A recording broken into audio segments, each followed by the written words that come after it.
پہلی اور آخری بات، اس میں شیطانی منصوبے اور دجالی مہم کے خلاف لائحہ عمل کے نکات ترتیب وار کچھ یوں ہیں۔ ان میں سے پہلی اور آخری بات پوری بحث کا خلاصہ اور جان ہے۔ پہلی بات، سچی توبہ نہایت ضروری ہے۔ سب سے پہلے تو ہمیں ہر طرح کے گناہوں سے سچی توبہ کرنی چاہیے۔ اس فتنہ زدہ دور میں سچی توبہ اور رجوع اللہ ہی ہمیں آزمائشوں سے محفوظ رکھ سکتا ہے۔ نیز اللہ تعالیٰ سے دعا کرنی چاہیے۔ اب تک بے خبری میں اگر کسی شیطانی علامت کو اپنے لباس، جوتے، اشتہار یا کسی اور شکل میں بڑھتا ہو، زبان سے اس کا اظہار کیا ہو، تو اس کو اللہ پاک معاف فرما دے۔ آئندہ کے لیے ایسے اعمال کی توفیق مل جائے جو ان شیطانی اعمال کو دھتکارنے اور ان کے خلاف جدوجہد کا ذریعہ ہو۔ شیطان کا مکر و فریب مکڑی کے جالے کی طرح انتہائی بودا اور اس کے منصوبے اور چالیں انتہائی کمزور ہیں۔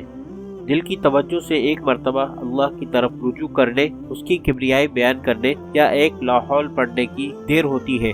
یہ واویلا کرتا ہوا، سر میں مٹی ڈالتا ہوا بھاگتا ہے۔ مغربی دنیا تو وحی الہی کی مقدس و مبارک تعلیمات اور اس کے نور و حفاظتی حصار سے محروم ہے، اس لیے وہ شیطانی قوتوں کی الغار کے سامنے بہتی چلی گئی۔ اہل اسلام کو اللہ تعالیٰ نے بابرکت کتاب اور سچی تعلیمات دی ہیں۔ مسلم امہ کے پاس اللہ کی کتاب اور نبی صلی اللہ علیہ وسلم کے فرامین اصل حالت میں موجود ہیں، جن میں آخر زمانوں کے فتنوں کی وضاحت خوب تفصیل سے کی گئی ہے۔ اسے چاہیے کہ ساری دنیا کے لیے خیر اور سلامتی کی داعی بن جائے، اور مغرب کی شیطان گزیدہ اور ستم رسیدہ انسانوں کو گناہوں اور گمراہیوں کے اس گڑھے سے نکالنے کی کوشش کرے جس میں شیطان کے پیروکاروں اور دجال کے اعلیٰ کاروں نے اسے دھکیلنے کی کوشش جاری رکھی ہوئی ہے۔ جب اللہ کے فضل اور اس کی توفیق سے سچی توبہ نصیب ہو جائے تو اس کے بعد اس پر قائم رہنے کے لیے یہ کام کیجیے۔ نمبر 2، اصلاحی حلقے سے جڑ جائیے۔ توبہ کے بعد اگلا کام یہ ہے کہ اپنے علم و عمل کو شریعت و سنت سے قریب تر لانے کی جدوجہد کیجیے۔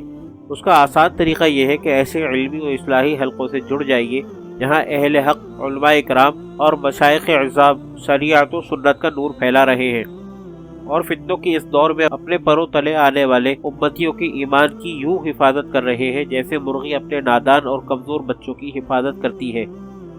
ایک نو مسلم پادری سے ناقب الحروف نے پوچھا، جب آپ کفار کی صف میں تھے اور مسلمانوں کو مرتد بنانے کی کوشش کر رہے تھے تو مسلمانوں میں سب سے زیادہ کس طبقے کو اپنے کام میں رکاوٹ سمجھتے تھے، یا ہماری کس تحریک سے خطرہ محسوس کرتے تھے؟ انہوں نے برجستہ کہا، 2 قسم کے مسلمانوں کو۔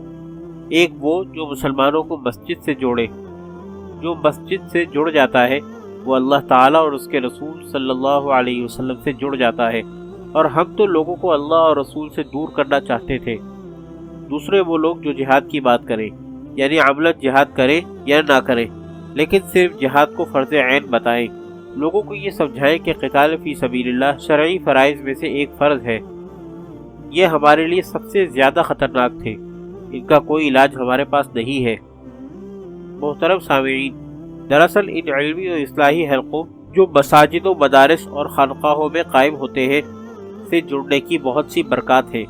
ایک اہم فائدہ اور عظیم برکت یہ ہوتی ہے کہ انسان کی سب سے قیمتی متاع یعنی اس کا ایمان محفوظ رہتا ہے۔ اس کو مسنون اعمال سے شناسائی پیدا ہوتی ہے، مسنون زندگی اپنانے کا شوق اور ہمت پیدا ہوتی ہے۔ یہ ایسی چیز ہے جس کی برکت سے انشاءاللہ آپ شر و فتن اور شیطانی مہمات کے باطنی و نفسیاتی جراثیم سے محفوظ رہیں گے۔ نمبر 3، جدیدیت کے جھانسے میں نہ آئیے۔ اس کے بعد جدیدیت کی فتنے سے بچنے کی کوشش کیجیے۔ نئی چیزوں سے متاثر ہونے کے بجائے اپنے اس قدیم اور اصلی دین اور اس کی مبارک تعلیمات سے چپٹے رہنے کی فکر کیجیے جو برحق اور سراپا صدق ہے۔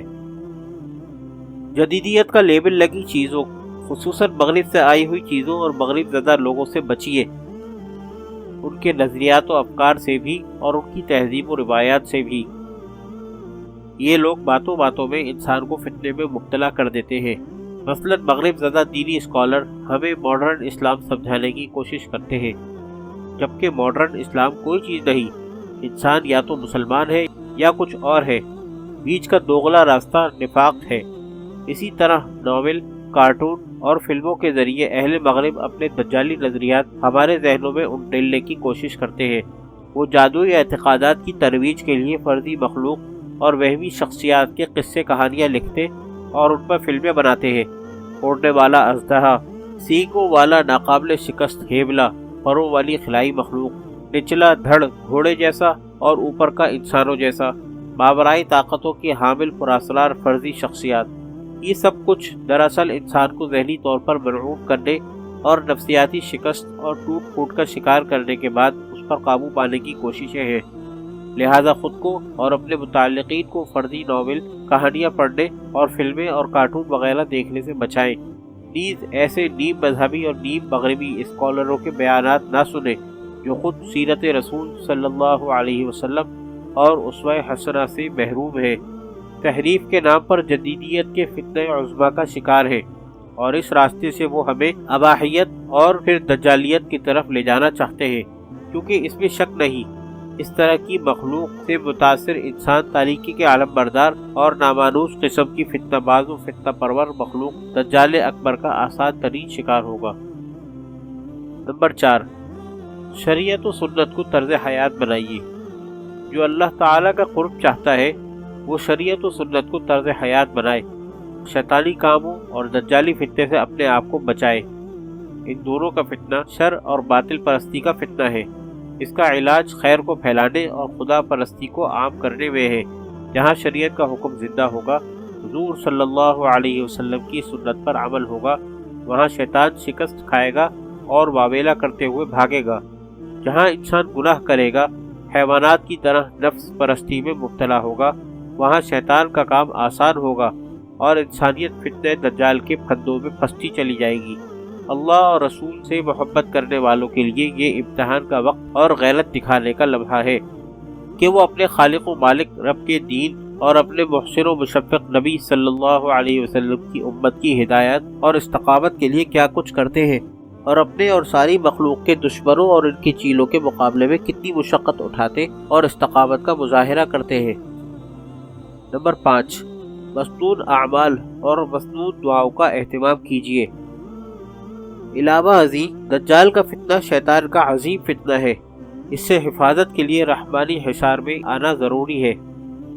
رحیم و رحمان ذات کی مدد اور اس کی حفاظت کے حصار میں آنے کے لیے رحمت للعالمین صلی اللہ علیہ وسلم کی مبارک سنتوں پر عمل، متبع سنت مشائخ کرام کی صحبت اور مسنون اعمال ہی واحد ذریعہ ہے۔ سورہ کہف کی ابتدائی 10 آیات اور آخری رکوع کے بارے میں حدیث شریف میں بتایا گیا ہے کہ فتنہ دجال اور اس کے زہریلے اثرات و جراثیم کے خلاف مضبوط ترین حصار اور مؤثر ترین ہتھیار ہے۔ ان کا صبح و شام ورد کیجیے۔ اسی طرح ان دعاؤں کا بھی اہتمام کیجیے جنہیں محدثین کی اصطلاح میں تعوذات کہا جاتا ہے، یعنی جن میں اعوذ کا لفظ آتا ہے، اور ان کے ذریعے ہمارے محسن اعظم نبی کریم صلی اللہ علیہ وسلم نے ہمیں فتنوں اور ناگوار چیزوں سے پناہ مانگنے کی تلقین و تعلیم کی ہے۔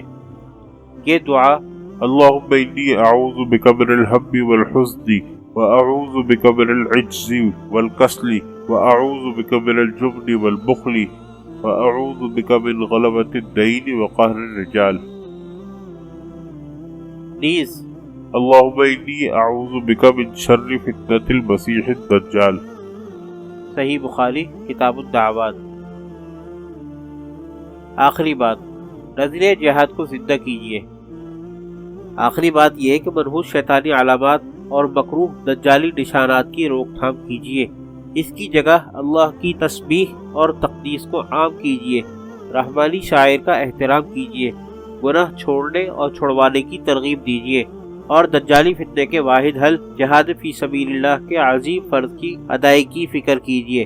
اللہ کے راستے میں خرچ کرنے کے لیے حلال کمائیے اور اپنی جان کو اللہ کے لیے قربان کرنے کے لیے تیار رکھیے۔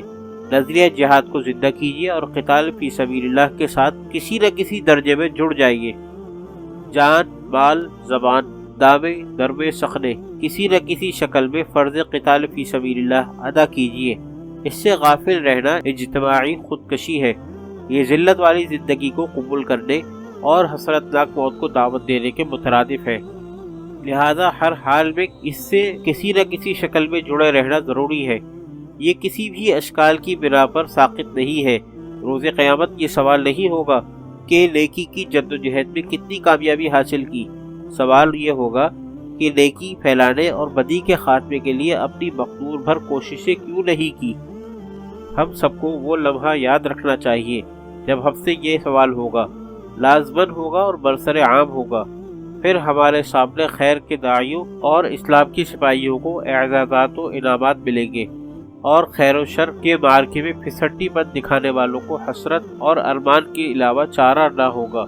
ہمیں اس وقت کی حسرت اور ندامت سے بچنے کے لیے آج کی مہلت سے فائدہ اٹھا لینا چاہیے۔ اتنا عظیم کے مقابلے میں قلیل عمل کا اجر انشاءاللہ بہت عظیم اور ہمارے تصور سے بالا تر ہے۔